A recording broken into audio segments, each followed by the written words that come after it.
أعوذ بالله من الشيطان الرجيم بسم الله الرحمن الرحيم الحمد لله رب العالمين والصلاة والسلام على سيد الأنبياء والمرسلين قال الله تعالى في القرآن المجيد لن ينال الله لحومها ولا دماؤها ولكن يناله التقوى منكم صدق الله العظيم وصدق رسوله النبي الكريم الأمين.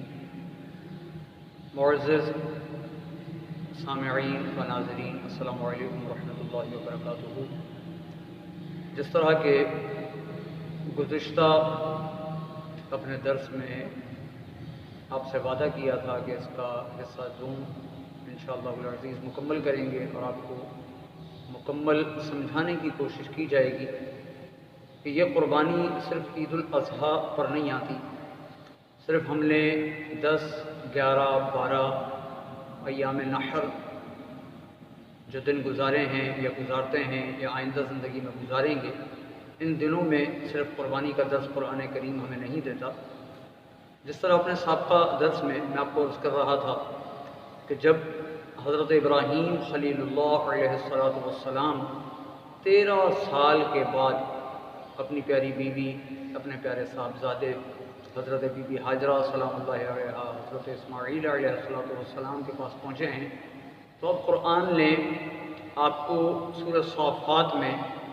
یہ بتایا ہے کہ فلما بلغ معہ السعی، آپ کے پیارے بیٹے جو ہیں وہ اب آپ کے برابر آ چکے. اب آپ کو پتہ ہے کہ آج کے زمانے میں اس کو سمجھنے کی کوشش کریں کہ جب بیٹا جوان ہوتا ہے تو ہم نظریہ یہ بناتے ہیں، ہمارا نظریہ یہ ہوتا ہے کہ اب یہ بیٹا ہمارے بڑھاپے کا سہارا ہوگا، یہ بیٹا ہمیں گھر پہ بٹھا کے، ہمیں چارپائی پہ بٹھا کے، ہمیں بیڈ پہ بٹھا کے اب ہمارا سہارا بنے گا اور ہمارے گھر کی ارننگ کا ذریعہ ہوگا. لیکن آپ دیکھتے ہیں کہ وہیں قرآن کریم نے کہا کہ اب انی اذبح ہوگا. اسی پیارے بیٹے کی صورت میں ہم آپ کا امتحان لیتے ہیں کہ اس بیٹے کو ذبح کریں، چھری پھیریں، اور ذبح کے معنی آپ بہتر سمجھتے ہوں گے. اور جب آپ آ کے اپنی پیاری بیوی حضرت بی بی حاجرہ سلام اللہ علیہا کو یہ فرماتے ہیں کہ اللہ رب العزت کی طرف سے یہ حکم ہے، کیونکہ جو خواب ہوتے ہیں انبیاء کے وہ اللہ کا حکم ہوا کرتا ہے، وہی ہوا کرتی ہے. اور جب بیٹے کو کہا گیا تو بیٹے کا جواب بھی آپ نے گزشتہ درس میں سماعت فرمایا تھا کہ یا ابت افعل ما تؤمر ستجدنی انشاءاللہ من الصابرین. آپ جب جانے لگے، یہ واقعہ بڑا اہم ہے جسے مسلم شریف میں درج کیا گیا. مسلم شریف میں امام مسلم نے اسے نقل فرمایا کہ جب آپ جانے لگے تو پیاری بیوی نے پوچھا کہ آپ کہاں جا رہے ہیں؟ تو آپ نے کہا کہ آج دوست کی دعوت ہے، میں اپنے دوست کی دعوت پہ اپنے بیٹے کو لے کے جا رہا ہوں. اتنے میں جب یہ روانہ ہوتے ہیں تو حضرت بی بی حاجرہ سلام اللہ علیہا کے پاس شیطان آتا ہے اور انسانی صورت میں آ کے حضرت بی بی حاجرہ سے پوچھتا ہے کہ تمہیں پتہ ہے تمہارا شوہر تمہارے بیٹے کو کہاں لے کر گیا ہے؟ تو آپ فرماتی ہیں کہ وہ اپنے دوست کی دعوت پہ گیا ہے. شیطان پوچھتا ہے کہ دوست کون ہے، یہ پتہ ہے آپ کو؟ تو حضرت بی بی حاجرہ فرماتی ہیں کہ دوست میرے شوہر کا اللہ، کیونکہ خلیل کہتے ہیں دوست کو، حضرت ابراہیم خلیل اللہ دوست ہے میرے شوہر کا، تو اللہ کی دعوت پہ گئے ہوں گے. اب شیطان کہتا ہے کہ تم نے اپنا بیٹا جس کے ساتھ روانہ کیا ہے، یعنی کہ اپنے باپ کے ساتھ اور تمہارے شوہر کے ساتھ، وہ اس نظریے سے لے کے گیا ہے کہ انی اذبحک، اسے یعنی کہ یہ حکم دیا گیا ہے کہ تم جا کے بیٹے کو ذبح کر دو. تو اب یہاں جو نقطہ قابل غور ہے وہ یہ،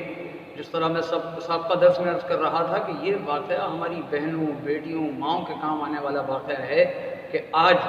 ہماری بیوی کے پاس، یا معاشرتی زبان میں اسے سمجھیں کہ کوئی پڑوسن خاتون بھی آ کر اگر کسی بیوی کو کچھ کہہ دے کہ تمہارے شوہر نے یہ کر دیا وہ کر دیا، تو مہینوں وہ جھگڑے باقی رہتے ہیں ایک ایسے راوی، غیر مصدقہ اور کاذب راوی کے بحاف پہ، بنیاد پر، کہ جس کو ہم جانتے بھی نہیں، اس کی عدالت پر، اس کے سچا ہونے پر ہمارے پاس کوئی ثبوت نہیں ہوتے، لیکن ہم جھگڑ پڑتے ہیں، گھریلو ماحول خراب ہوتے ہیں. اگر یہ درس دیا جائے اپنی بہنوں بیٹیوں کو کہ حضرت بی بی حاجرہ سلام اللہ علیہا نے جو جواب دیا، یہی جواب ہر بیوی کا اپنے شوہر اور اپنے بیٹے، اپنے باپ سب کے لیے ہونا چاہیے. آپ نے فرمایا کہ میرا ایک بیٹا ہے اسماعیل،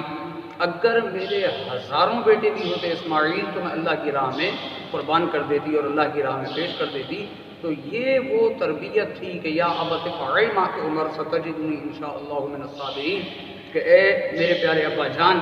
آپ کو جو حکم دیا گیا ہے آپ حکم پورا کریں، انشاءاللہ العزیز صبر کرنے والوں میں پائیں گے. تو اس واقعے میں جو سبق پنہاں ہے، یہ سبق موجود ہے کہ اگر ہماری مائیں چاہتی ہیں کہ جانشین اعلیٰ حضرت پیدا ہوں، جانشین غوث اعظم پیدا ہوں، جانشین امام اعظم پیدا ہوں، تو یہ ماحول ہمیں گھر میں بنانا پڑے گا۔ علامہ اقبال رحمۃ اللہ علیہ نے فرمایا تھا کہ جب مائیں تربیت کرنے والی فاطمۃ الزہرا سلام اللہ علیہ جیسی ہوں تو بیٹے نیزوں پر قرآن سناتے ہیں۔ بچوں کے لیے پھر کوئی تعویذ نہیں لیا جاتا، مولوی صاحبان سے دعائیں نہیں کروائی جاتی، تربیت جو ہے وہ کارآمد ہوتی ہے۔ آپ تربیت دیں گی، گود سے تربیت دیں گی تو انشاءاللہ آپ کے گھر میں جانشین اعلیٰ حضرت پیدا ہوگا، جانشین ائمہ پیدا ہوں گے۔ اللہ رب العزت قرآن و حدیث کو سمجھنے کی ہمیں توفیق عطا فرمائے۔ وآخر دعوانا ان الحمد للہ رب العالمین۔ السلام علیکم ورحمۃ اللہ وبرکاتہ۔ جس طرح ہمیشہ آپ کی سماعتوں کی نظر کیا جاتا ہے، دوبارہ یہ ناچیز آپ کی سماعتوں کی نظر کرنے کے لیے پھر حاضر خدمت ہے کہ ہمارا چینل ہے العصر ٹی وی کے نام سے۔ اگر آپ کو لگتا ہے کہ یہ ویڈیوز اور یہ بیانات اور یہ دروس آپ کی زندگی میں کوئی تبدیلیاں لا رہے ہیں، آپ کو کچھ سیکھنے کو مل رہا ہے، تو برائے مہربانی ہمارے چینل کو العصر ٹی وی کو سبسکرائب کریں۔ اس سے دو افادیت ہوں گی، آپ کو سیکھنے کو ملے گا اور ہمیں بھی آپ سے سیکھنے کو ملے گا۔ اگر ہماری غلطیاں کوتاہیاں ہوں گی تو آپ کمنٹ کی صورت میں ہمیں بتائیے گا، اور آپ کی زندگیوں میں تبدیلیاں رونما ہوں گی تو انشاءاللہ ہماری قبر اور آخرت سنور جائے گی۔ اللہ رب العزت آپ کو اپنے گھروں میں شاد و آباد